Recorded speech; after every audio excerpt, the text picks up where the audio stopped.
playing in front of a loft, in a loft with a good group of people. There was good vibes. I would say it was probably about 100, 120 people there that night. It wasn't anything too crazy, but it was a solid crowd. Yeah, it was filled to the max. That room got hot as shit. And I remember playing, man, and you guys were like, you came up to me, Gary came up to me, like, you're the guy. I was like, what do you mean? You're the guy, man. Like, you're coming with us. We're going to keep playing. And I was like, all right, like, whatever.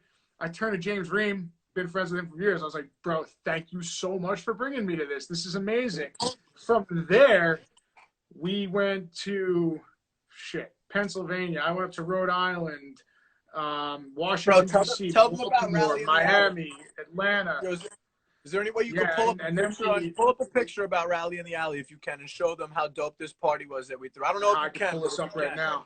I don't know if I can right now, but keep telling us. What happened was I was going down to Maryland frequently, down to Baltimore especially. I had a bunch of friends at Loyola and Towson and Maryland, mainly Loyola and Towson. And they used to have this thing down there called Craig's Fest. Now, Craig's Fest was at this bar, Craig's, this huge open parking lot, and it was just madhouse. Kegs upon kegs upon kegs, a bunch of underage drinking, dirty sex, fucking drugs, you name it. They were doing it down there. Everyone who was paying for their kids' tuition, if they knew about it, they were just probably like, oh my God, what the hell are my kids doing down there? Nah, they did the same. Down there, though, for Craig's Fest, shit was next level. And anybody who was there will back me up on that. But I remember going down there and, meeting up with some people who I'm still friends with to this day, like close friends with. And Craig's Fest, excuse me, shortly after that was shut down. When that got shut down, I had already, built a camaraderie with some of the DJs down there that I became friends with. And at that time, Power Plant Live, which is in the Inner Harbor in Baltimore, was just gaining traction. It was just starting to get going. Yeah. Remember Dave Hansen. Dave Hansen, if you're watching, bro, you're the man. I miss you. I hope all is well. Dave and I did a bunch of gigs together between Baltimore and Connecticut and back and forth. And at that time, he reached out to me. He was like, Danny boy, they want to do this event at Power Plant and call it Rally in the Alley. They're projecting anywhere from 1,000 to 4,000 people. I was like, dude, sign me up, please. And at the time, like I've been spinning. I spun Webster Hall. I spun Cielo. I spun Pacha. I spun some of the Griffin, some of the Sullivan Room, some of the bigger clubs in New York City at the time. Well, you were the shit at you. Hudson Terrace. That's still around. Hudson Terrace is still around. Terrace is still around, yeah. That's crazy. So I was playing at all those places at the time, and then Rally in the Alley came around, and they were doing that twice a year in the fall and in the spring. That event got crazy. That put Craigslist to shame. There was people crowd surfing. There was fog cannons. There was all sorts of shit going on. There was live bands. There was multiple DJs, and that party really and that was where you brought Borough District with you instead of the opposite way. That was the coolest part, bro. Like, yo, right. The first one we did, I was like, yo, boys, I got an event for us to do in Baltimore. And then after that event, that following invited to Ultra later, we got invited down to Miami. Sunday school for kids, boys noise, thanks to DJ DC. The Pearl District was on its way to Winter Music Conference. That trip to Miami, man. Bro. That was some shit. Can I just tell the world what had happened? I'm not going to go into like what happened on the last day, how our car got fucking towed and shit. But yo, we get invited down to Miami Ultra Music Festival to sell our clothes. Like, pretty dope. Like, that was pretty sick. And we got invited by Boys Noise through Danny, which was sick, for the Sunday School for Kids, I think it was called. And again, not just Sunday School for Degenerates. Sunday School for Degenerates. That suited us perfectly at the time. Now, that being said, this is for Winter Music Conference too, not just Ultra. So we're there for like a whole week. So for 3 days before this show, like I said, we were in Gary's house, like a sweatshop, all of us. Dude, we must have made 2,000 T-shirts between the four of us in 3 days without ever sleeping. We get to the airport only to find out that to ship 2,000 T-shirts, was going to cost an astronomical amount of money because it weighed more than 50 pounds for each thing. So we were like, fuck, now we got to cancel our flights. Yo, Gary, your dad's got a flex full Chevy Tahoe, right? Can you and I drive down? So me and Gary drove all the way down to Florida with all these fucking clothes and met all you guys there, right? Fast forward, we had the gnarliest time of our life. MJ and Kurt are throwing our T-shirts on stage at Skrillex, and Skrillex is catching our stuff. You're hanging them up. Oh, yeah, it was gnarly. This is before he like won all those Emmys. Like, excuse me. First time I saw Skrillex was at Webster Hall. The tickets were $14. There wasn't even 30 people there, and that was for Brittany Gerbich's birthday. Yo, shout out to Gerb if she's watching. Like, yo, you know we saw Skrillex for less than $20. Now that being said, all of a sudden from Ultra, now we're there on like the second to last day. We've got enough money for gas to get home. We've given out like 2,000 shirts almost for free to promote the brand, sold a couple, and maybe have like 500 shirts left. And all of a sudden something happened. I don't want to say what happened, but like one of our friends got really, really sick because I'm not gonna say it. Fuck it. One of our friends got really, really sick because someone dosed him with roofie along with his girlfriends, and they started convulsing on the floor. So we rushed to the scene and parked outside the hotel to help them. And when the ambulance was gone, so was our car. We thought it was stolen. Find out it got fucking towed. Fuck you, Miami, but I love you so much. At the same time, yo, where's Jax? Go get your dog, homie. I'll tell them the rest. I don't know where he is. He's somewhere upstairs right there. Give him a whistle. But that being said, this is the very last day we're in Miami, right? Now, all the gas stations are completely out of gas. Like, they're not ready for the amount of people who show up for Winter Music Conference, the 380,000 people for the week. Like, we couldn't even get gas. And now we got to spend the last $290 to get our car out of an impound lot so we could get home to New York.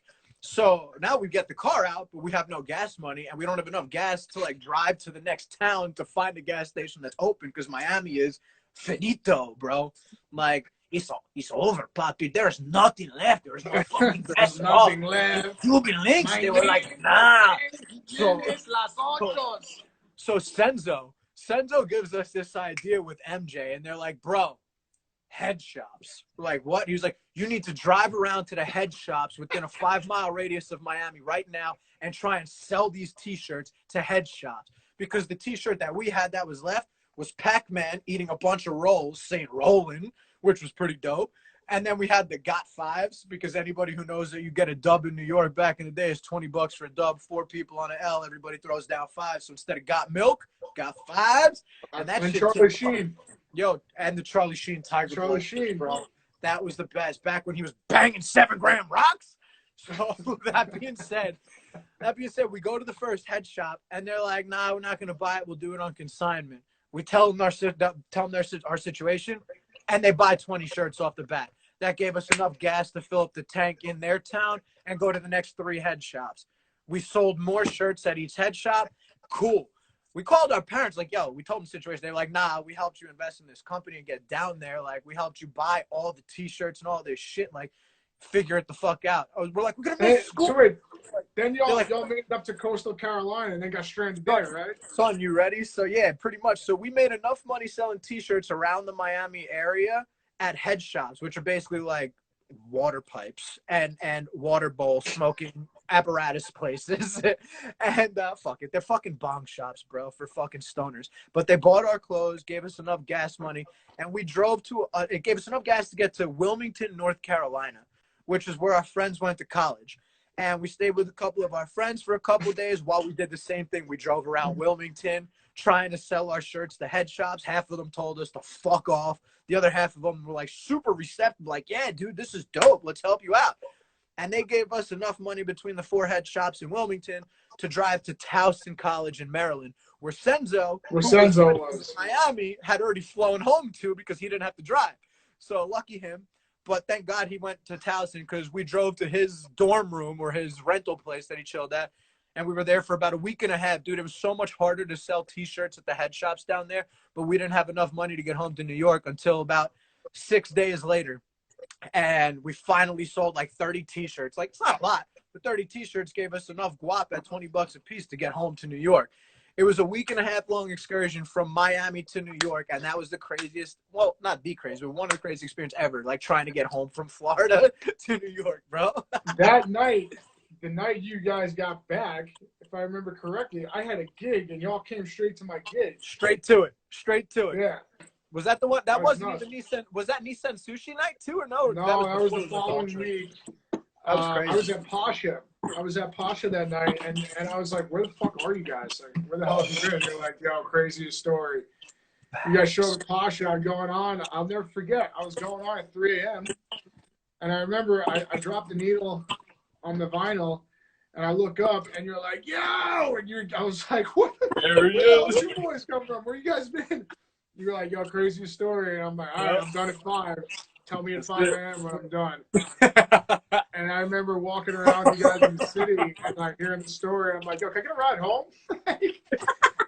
like, I want to take the train tonight. Can you guys give me a ride? Like, yeah, but anyway, I'd say, you know, for tonight, I'd say we're gonna maybe wrap it up now.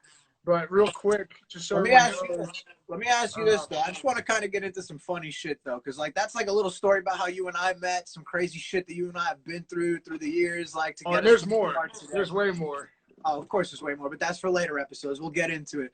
But like on the real though, this is something. What'd you say? Oh, you say hello. Hold up, Jackie. Jackie, cool. Oh, yo, I love you, homie. You always like all my posts and comment on everything. Jess Morale, the only Chris. You guys are great. Thanks for tuning in, man. I feel it. Yo, Brick Naps, what up? Basha, Lydia, Joey, Jack, Raul, Catherine, anybody else who's out there, thank y'all for tuning in tonight. Appreciate it. Also, if you're in the audience and you have a specific question that you want to know from either one of us, we promise to be 100% truthful and honest on the answer. So type a question. Drop it. If we see it, we will write it.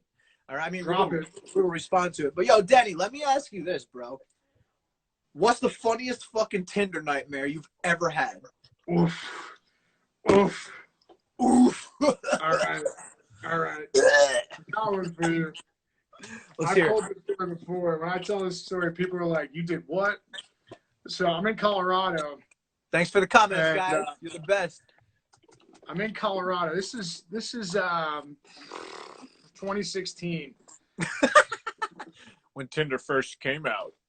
Yeah. So I'm in Colorado and I'm living just outside of Denver. And it starts snowing one night, and I'm with Jax. And wait, snowing or snowing? No, like snowing, like okay, all right, Colorado snow, gotcha. Yeah, real snow. Oh, it's a Tinder story, bro. These girls smoke rocks. I don't know. Well,